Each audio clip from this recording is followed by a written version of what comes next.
Hello, lovely friend. I am Dr. Mary Barson. And I'm Dr. Lucy Burns. We are doctors and weight management and metabolic health experts. And this is the Real Health and Weight Loss Podcast. Hello, gorgeous ones. Happy Tuesday morning. How are you, my friend? I am joined not by Dr. Mary this week, but a glorious, glorious woman who I just totally love. Like, I love her. We met her in a business group. As you know, Dr. Mary and I often talk about how we go off to learn. We sort of go to this kind of business club so that we can learn how to do the things that we need to do to run a successful business, just like you need to do the thing that you're learning, the things that you need to do to run a successful life and health business, if you like. So I have met this most fabulous woman. Her name is Emma Wakinshaw. She's like seriously good stuff. Like, honestly, I wish you could all just be her friend like I am lucky enough to be. But today we have a fabulous talk and I can't wait to get into it. So, gorgeous Em, welcome to the podcast. Oh, thanks, Luz. I'm so happy to be here. I was delighted to join you. And of course, we've just had the lovely joy of seeing each other on the weekend at the business conference, which is always great to see each other face to face. But I have been an avid listener of your podcast for quite some time. And I love all the knowledge you and Dr. Mary give to women and to everyone who listens. I know, yes, men also are interested in this too, but since though I'm a woman, I always refer to women. So I'm one of those women that listens every week to your beautiful information. Oh. Thank you. Oh, you're welcome. You're welcome. Well, lovelies, as you know, Dr. Mary and I love talking about lifestyle medicine, and, you know, we talk about a bit of meditation, but there are a few things in our repertoire that are actually not our genius zone. I know, hard to believe, but I'm humbled to admit that yoga is not my strong point. It really isn't. And it is Emma's. So most of you would have the understanding that yoga and movement is good for you, but maybe you're a little bit frightened of it. So I thought we'd have Em on the podcast to myth bust yoga and give you really actionable, practical steps about why it's good for you and how you can introduce it into your life. And here, newsflash, you don't need to be a skinny mini size 6 wearing Lululemon or Lorna Jane to do really good yoga. So, Em, I would love you if you could just maybe give me a little bit of an insight, maybe the history of yoga, and tell me, you know, a bit more about it. Well, yoga is thousands of years old. And you're right, before we hit record, we did say it's not just asana, which asana is the movement part of yoga, when yoga is a philosophy. So it's not a religion, it's a philosophy. And almost it has a set of sutras, they call it, which are kind of almost like little laws that you live by. So, for instance, one of the sutras is all about the law of non-attachment. So not being attached to things. And that's also not being attached to our body as well, knowing that it's this beautiful vessel, but not having an attachment to it. The other one is it's all about treating yourself with kindness is another big part of the yoga philosophy. Other one is cleansing the body, and there's lots of little practices that yoga has, like, for instance, the neti potty, where you will pour liquid into one side of your nose, a salt water, and clear out the other side of the nose. Or breath work is another way that you cleanse the body. What else is another philosophy of yoga? There is so many of them. There is many of them, but it's not just doing a downward dog or doing a headstand. That's actually not the aim of yoga. It's to quieten the mind. And they say it's actually a moving meditation. When you get into the flow and with your breath of yoga, it's actually the movement is to lull us into that place where you have a little gap between your thoughts. It's not all about, you're not all in your head. So that's the asana part. And I fell in love with yoga. I've practiced in yoga very solidly for 10 years. So in my late 30s, I really ramped up the yoga practice. And I had a trip to India in 2016, which really deepened my understanding of yoga. And in India, it's not like our Western yoga. They really do incorporate all of these beautiful elements that are not what we see perhaps on Instagram or Facebook, where we're watching people in very skimpy little outfits doing some very jazzy yoga, which, yes, that's a form of yoga, but it's accessible to everybody. Yep. You know, you're right. Like I if I think of yoga right now in my brain, I think, oh, when we go to Noosa, my kids will go down to the park where there is some, 20-something-year-old, lovely woman who probably weighs 50 kilos, who is showing them how to do, downward dog and child pose. And I go, there's no way my knees would cope with that. Yeah. So it's not necessarily that. And, what's very even popular, and I've run this even online for, a few corporate clients that have an office, and I'll go into Zoom and we'll do chair yoga. You can literally sit in your chair and do yoga. It doesn't have to be what we think that we've seen, because it scares a lot of people off when it actually is a very gentle movement, and it releases a lot of the tightness in the body. And when you get into that beautiful flow and it's led with some breath work and some meditation, it's great for the nervous system. Getting you out of that fight, flight, freeze, getting you into that rest and digest, helps better with the sleep, connecting with who you are. There's so many more benefits than it being an acrobatic workout. Yeah. Yes, exactly. I love that. So, yes, and we talk about that a lot, that in this busy world, we're often tense. We're often up in our head worrying, hashing over the day or the week's events, and spending all that time with that sympathetic, is what we call the sympathetic nervous system, the fight and flight. And this is another way to activate the parasympathetic nervous system. So let's say people go, oh, that sounds good. So, but you can't just run off and start doing, or maybe you can, I don't know. Can you just run off and start doing yoga? Like, how does it work? Like, what would you do? If someone was sort of yoga curious, well, how would they approach it? Now, I'm just going to say it, Luce, I'm going to say it. Yoga at a gym is very different to yoga at a yoga studio. So if you were curious about yoga and thinking about perhaps the integrity of yoga, if you can find a yoga studio that has a beginner class, that potentially could be very helpful. And letting the teacher know that you are a beginner and perhaps how you feel. And I had a yoga studio for almost 4 years. I only just sold it a year ago.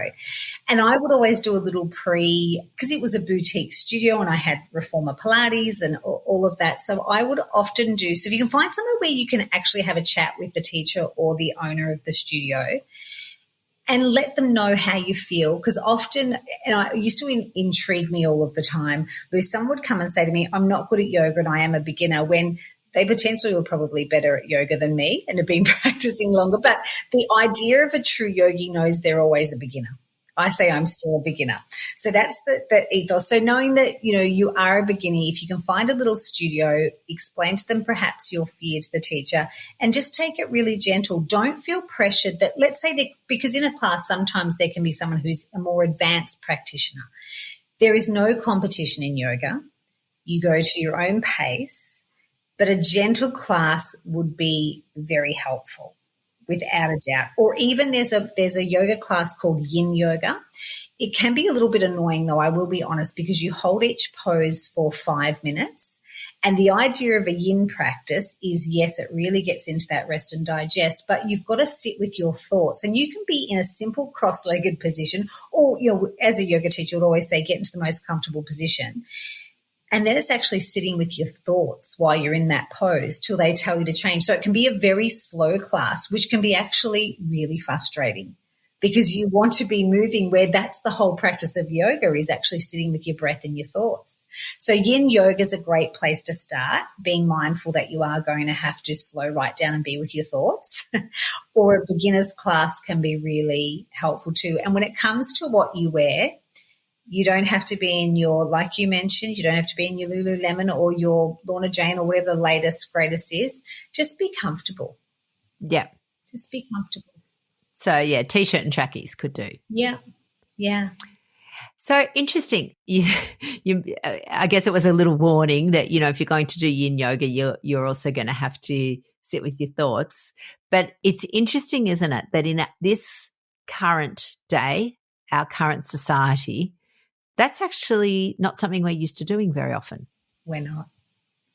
Even being in a yoga room with your phone in the waiting room and not beside you while you're on your mat can be really challenging for some people. Yeah. Yeah. I remember telling my kids once that, A, when I was growing up, there weren't mobile phones. And B, when we did get a mobile phone, they were the Nokia, and the only game you could play was that snake game. Like, it was boring, so no one played it. Yes. Yeah. Whereas now we've got this sense of entertainment. And I say, often I'd say, people would often say, can I bring my phone? And I'd say, well, if you feel you must, but if you can go an hour without it. And I would say, can somebody wait an hour for you? Can you actually, if it's 6:00 at night and we're stepping into a yoga room, can someone wait till 7 for you to get back to them? And often they'll go, oh, yeah, they can. Because they can. You can actually, someone can wait an hour for you. Yeah, totally. But it's the untraining of that part of us that I feel is also a great gift of the yoga practice. Yeah, which is really, it's so interesting. I look and I can see that moving forward, kids of today are rarely without their phones. They're rarely without some form of stimulation.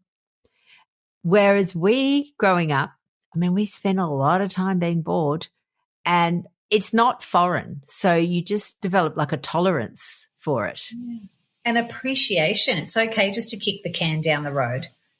When we were a kid, what did we used to do? I don't know. We used to just fluff around, on our bikes or whatever. We didn't need to have – it was okay to have a bit of gaps of time or a bit of white space.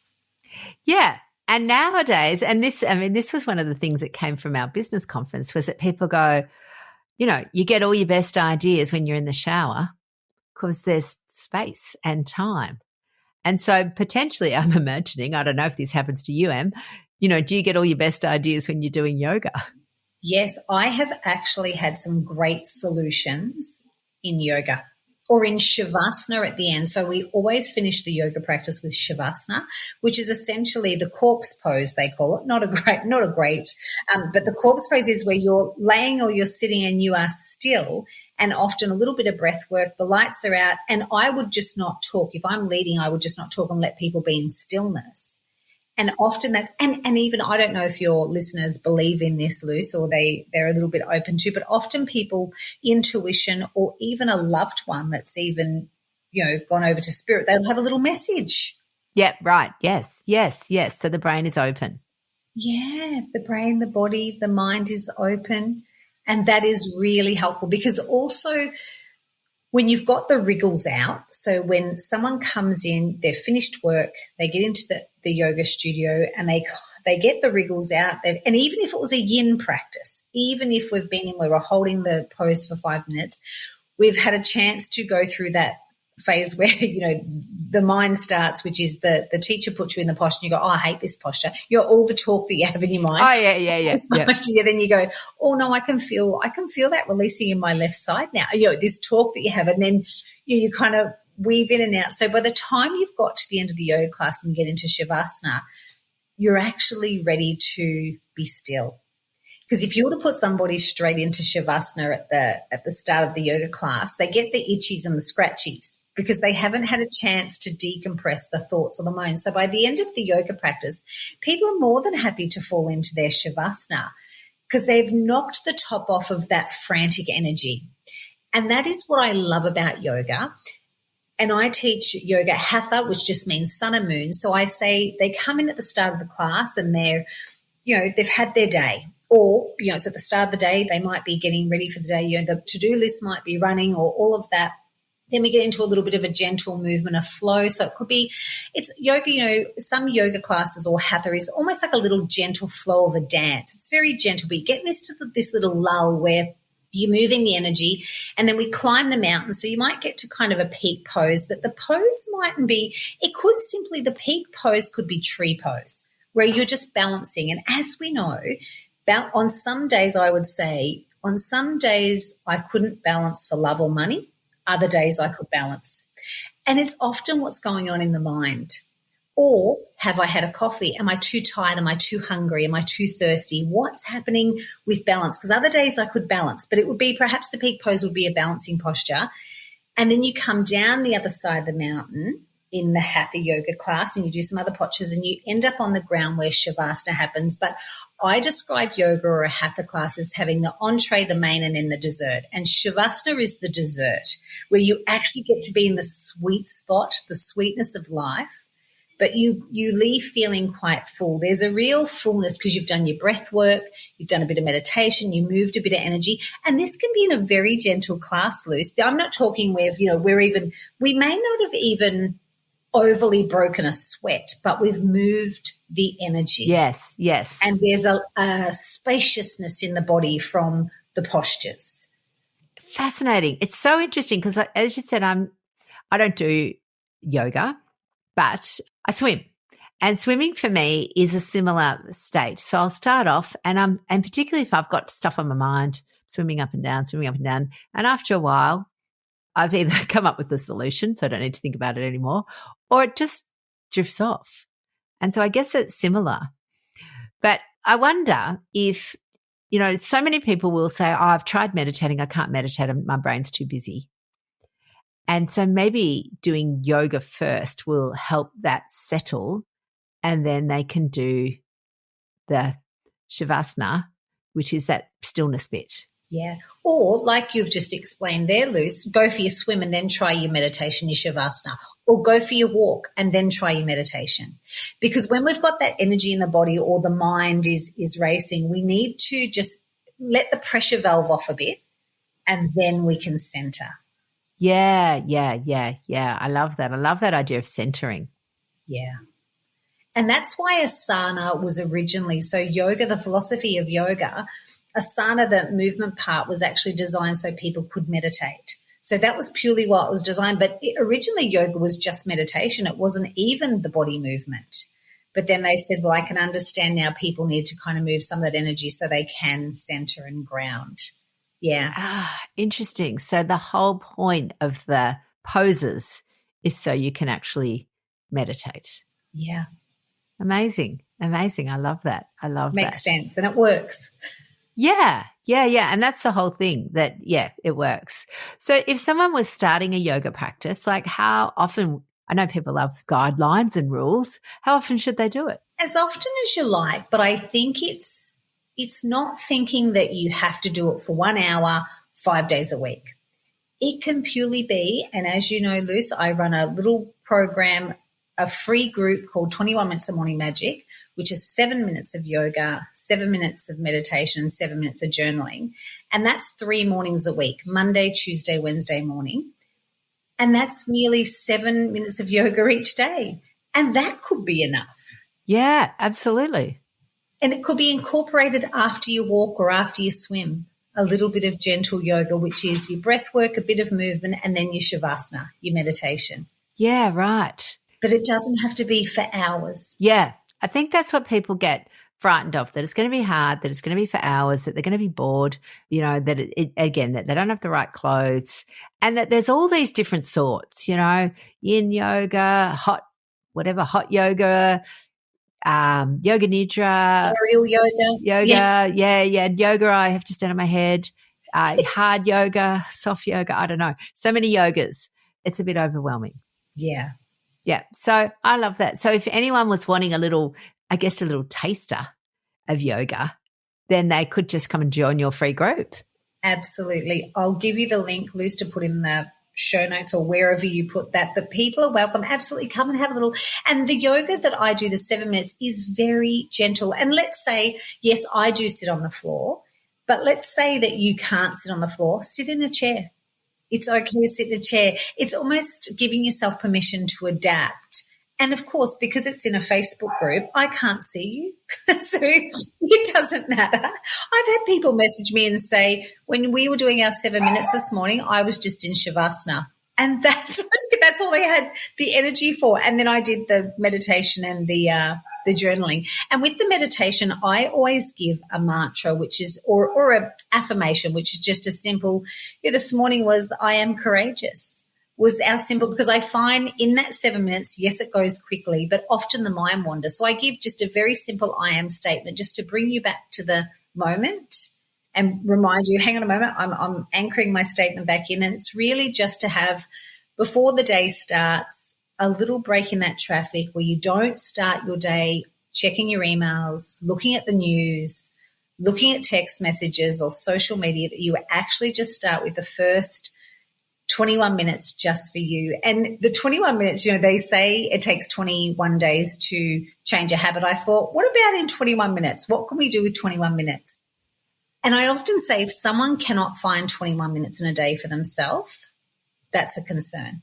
Yeah, absolutely. Absolutely. And, we often talk about the power of small steps. And I love the fact that it's 21 minutes, which is just 7 minutes.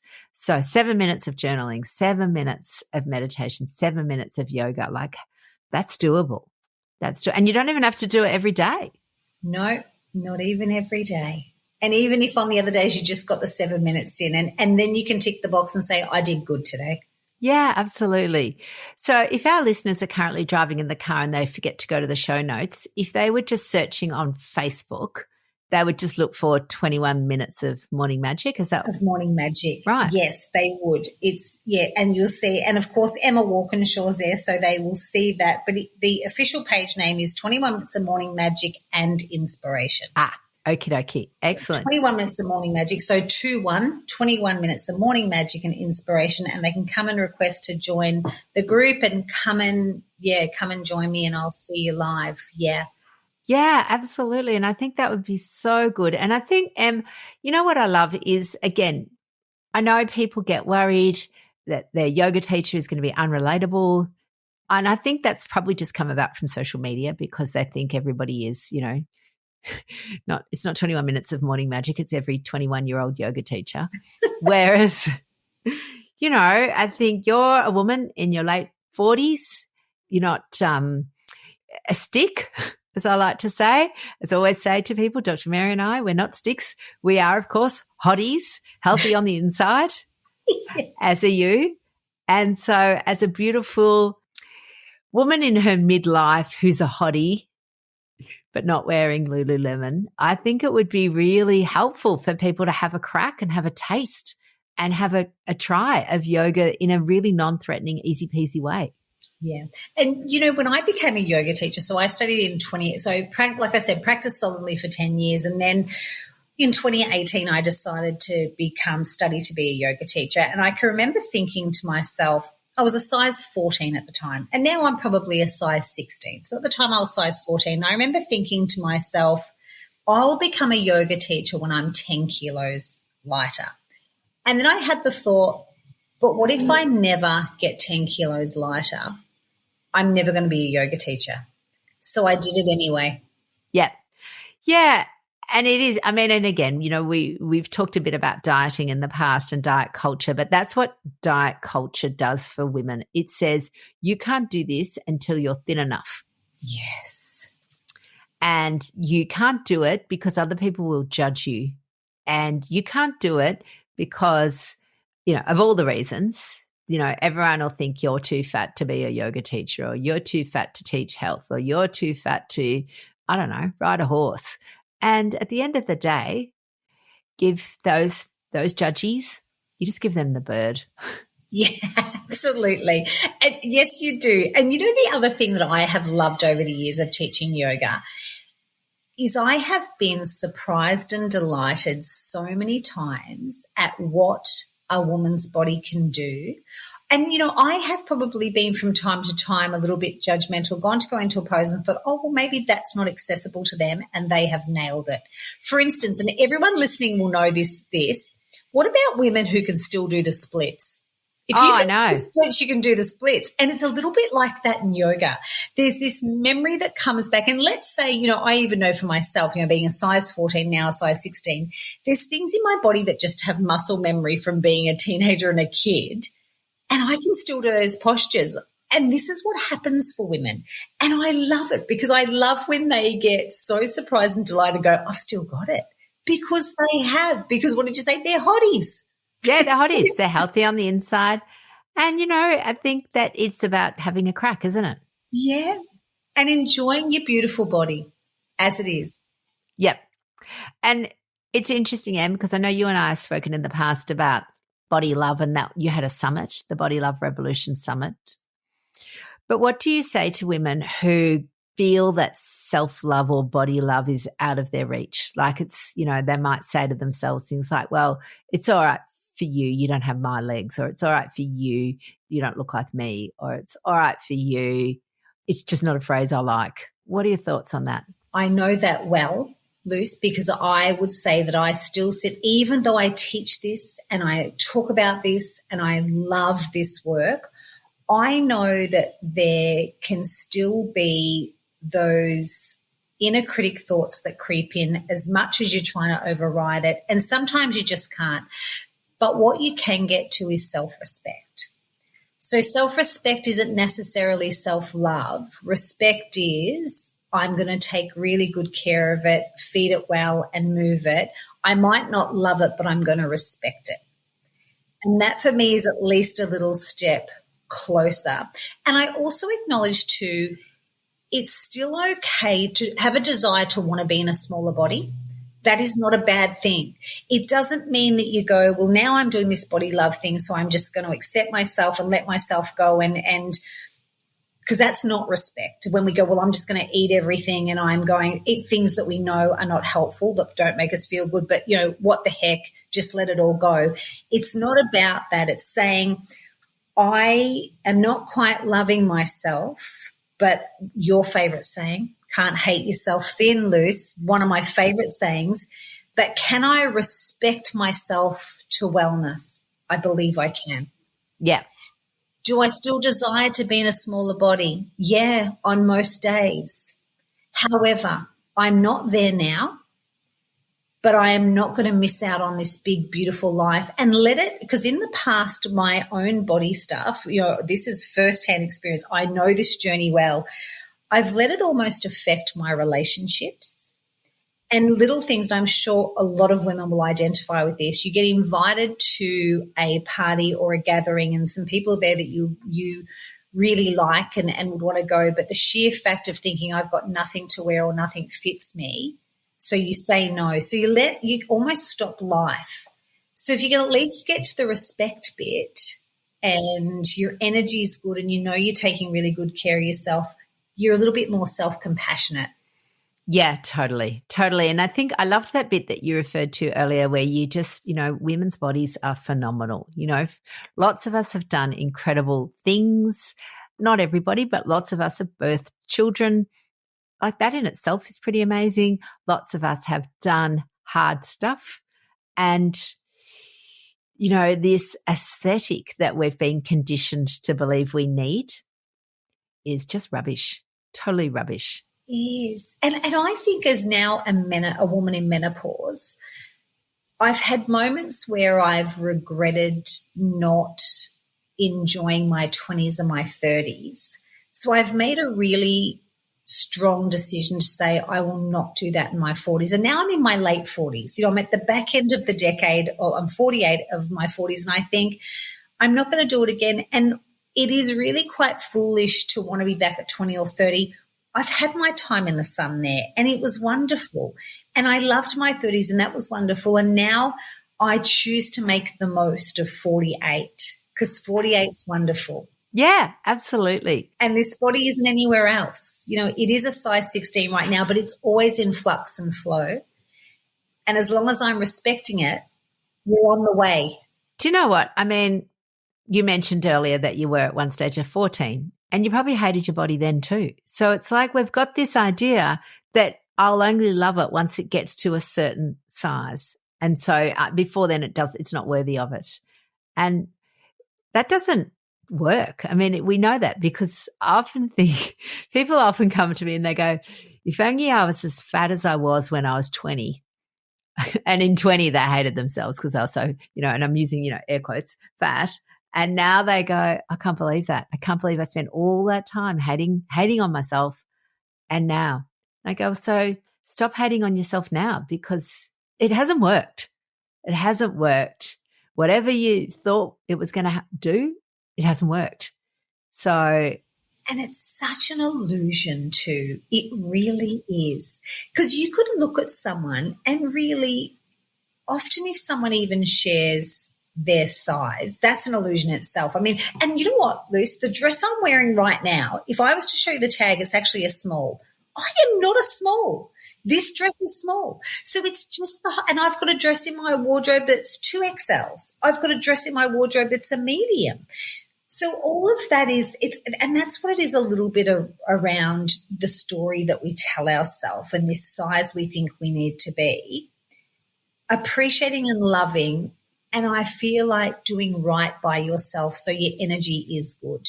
You are going to the bathroom regularly. You're not feeling bloated. All of those markers are more of an indicator of your wellness than potentially what your dress size is.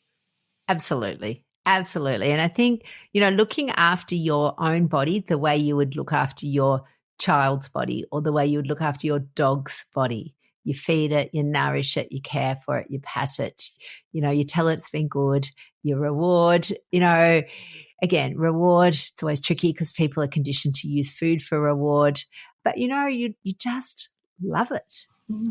I know it feels hard. Self-love. Ugh. And again, for us, I think at our generation, we grew up with people that go, oh, she loves herself. It was a slur. And now I love your phrase of self-respect, giving your body and your mind the respect it deserves. Yeah. And it is that too. And, not feeding yourself junk food, but that's also for your mind and your body, doing things that aren't trashy to yourself, I think is another thing, coming from that beautiful place of self-respect, which is eating really good quality food. And, I've been raised by parents who have always really rated food a lot. So I remember, on a couple of instances, and this is what my father's always said to me, and both of my parents, my father doesn't drink, they don't drink, and I remember blueberries were $9 a punnet or something, and I said to Dad, oh, they're $9 a punnet, and he said, you got to be kidding me, Em. He said, there's people out there that will spend $20 on a bottle of wine. He said, if you want the blueberries for $9, buy the blueberries for $9. Yeah.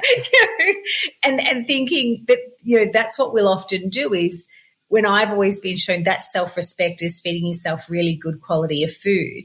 And if you can think about it, if I'm happy to spend whatever on a bottle of wine or even chocolate, spend the $9 on the blueberries, and I remember another time when bananas were crazy expensive. Remember the floods years ago with bananas, but just going, if you want the bananas, spend the money because you're worth it. Yeah. You're actually worth it. Yeah, absolutely. Yes. Thanks, Maybelline, for that. But yeah, or L'Oreal, whoever. But yeah, you totally are. You totally are.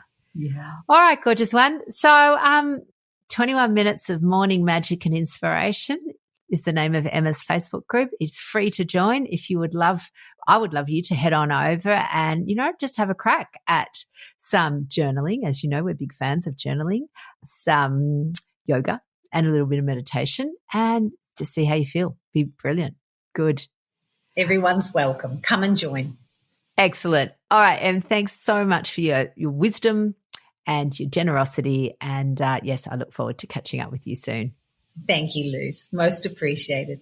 You're welcome. All right, my lovely listeners, have a fabulous, fabulous week. I can't wait to see what's in store for us this week. It'll be, the usual, looking after ourselves, moving our bodies, eating well, probably a swim. I don't know. It'll be a cracker anyway. All right, gorgeous ones. Take care. Bye for now. The information shared on the Real Health and Weight Loss podcast, including show notes and links, provides general information only. It is not a substitute, nor is it intended to provide individualized medical advice, diagnosis, or treatment, nor can it be construed as such. Please consult your doctor for any medical concerns.